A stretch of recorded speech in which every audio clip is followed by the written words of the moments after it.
Hi everybody, it's Lori here today to do a review on this champagne toast candle here. I want to take a moment before we jump into that and welcome you if you're new to the channel.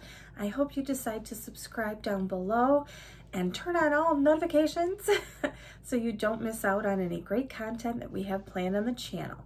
I want to welcome you back if you're a returning visitor or subscriber. I hope you've already subscribed, and if you haven't done so, do so right now so you don't forget and miss out on any content. All right, so let's jump in to the champagne toast candle from Bath & Body Works. Okay, so I'm going to move the candle just a little bit there. So let's talk about the scent notes on this particular candle. It says bubbly champagne, sparkling berries, and juicy tangerine. You can see I have a nice wax pool going here. This is a 4th day burn on this one. It is really a deep wax pool. It's been going for probably 2 hours now. I've noticed my wax is getting a little dirty. Got a little bit of soot in this particular wax. Just noticing it as I'm turning the candle, but so far, I mean, before that, I hadn't noticed anything, was happening on this at all.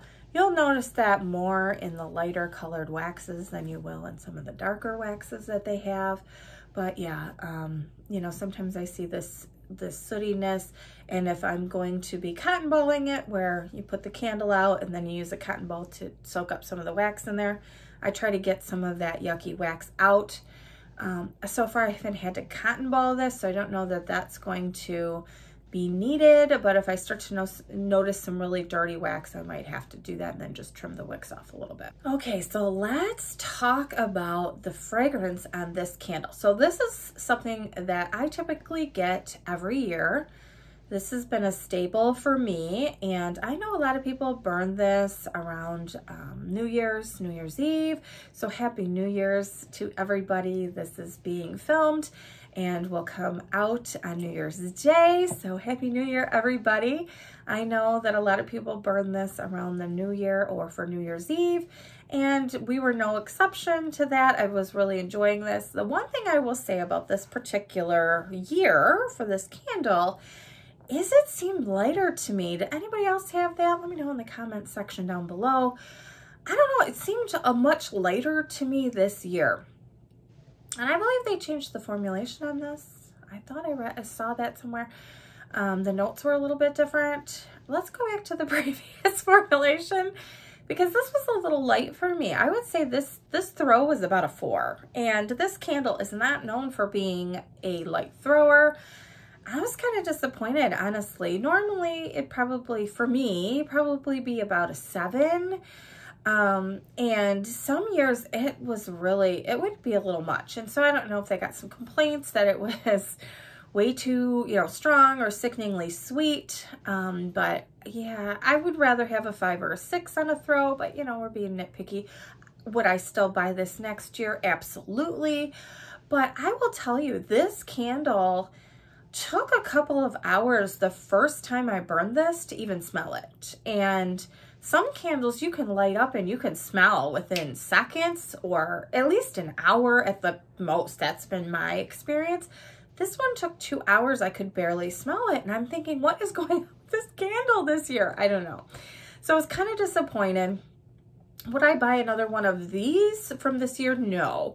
I don't know if I got a dud. My batch wasn't the best. I'm not 100% sure, but normally I really love this candle, and it wasn't as good as normal. So let me know, what was your thought on this particular candle this year? What did you think about it? So this candle to me typically, and even, this year, it does smell, it's a drinkable fragrance. It's definitely a bubbly type of drinkable fragrance. You get the fruity smells in here. I smell, some type of berry. I also smell the champagne that they talk about. It's just a syrupy, rich, drinkable fragrance. And like I said, normally it's much more syrupy, where you can almost feel it in the air. It is so sugary sweet, and this year it wasn't the same, not as syrupy. I think this is on the line with the peach Bellini type of scent. So if you like the peach Bellini, this is somewhat similar to the same type of fragrance. Obviously, they're not the same, not at all, but it's that same syrupy component in a drinkable fragrance that if you like one or the other, you're probably gonna like the other, unless you don't like peach. Some people really don't like peach scents. So, you know, give it a sniff in the stores and see if you like it. But if you haven't tried this one, I would definitely consider getting one of these next year. Like I said, it's a holiday tradition for a lot of people to burn one of these on New Year's Eve and New Year's Day. And I'm going to continue that tradition next year. I just don't think this is going to be a hoardable fragrance for me. Comes out every year, and it's just not something that I feel I have to have a whole bunch in my collection, but I will certainly enjoy this every year. Thank you for joining me on this review of the Champagne Toast candle. Let me know your thoughts on this particular version in the comment section down below. Let me know if you noticed a difference, and I will talk to you next time. Bye, everybody.